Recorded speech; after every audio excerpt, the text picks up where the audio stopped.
Guys, tayo ay magmamarinate ng slab siya. Then, isang slab siya. Then, ng salt. Nalagyan ko na siya ng salt. Nalagyan ko na siya ng salt. Mag-add na lang ako ng pepper. Maraming cracked pepper. Dilaan natin. Hiniwa-hiwa ko na rin yan. Hindi ko na pinakita kasi bawal alam nyo na, bawal magpakita ng matatalas na bagay. Ayan, massage lang na. Ito yung ating ginawang pang-rub. Meron siyang lad, maraming bawang, brown sugar, sweet soy sauce, barbecue sauce, patis, tsaka ginger. Massage lang natin siya.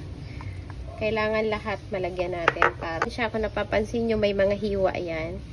Hiniwaan ko na siya para makuha niya yung lasa ng etong mga hiniwa nating spices. Lagay natin sa gitna ng mga hiwa niya para pumasok yung lasa. Baliktarin natin. Lagyan din natin yung kabila. Marinate natin siya. Mas maganda pag mahaba-haba yung oras ng marinating time para mas malasa. Marinate ko to ng mga 2 hours. Kung overnight to, mas maganda. Mas malambot siya. Lalambot yung meat. Wala kayong sweet soy sauce, pwedeng oyster sauce. Ayan siya guys. Tingnan nyo. Ganda, diba? Ganda ng pagka natin.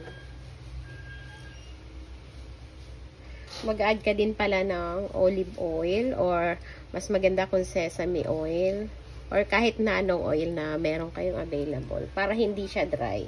Mag-add kayo ng konti. Ayan guys, mamarinate na natin siya. Bababan natin siya ng mga at least 2 hours. Thank you. Guys, na marinate na natin yan na almost 3 hours na, kaya iihaw na natin. Iihaw na natin yan. Tip yarn kasi mainit.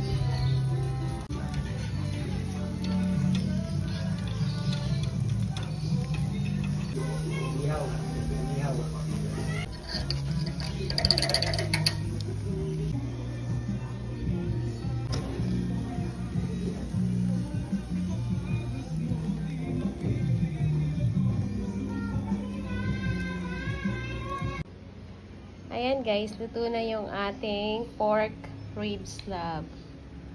Ayan.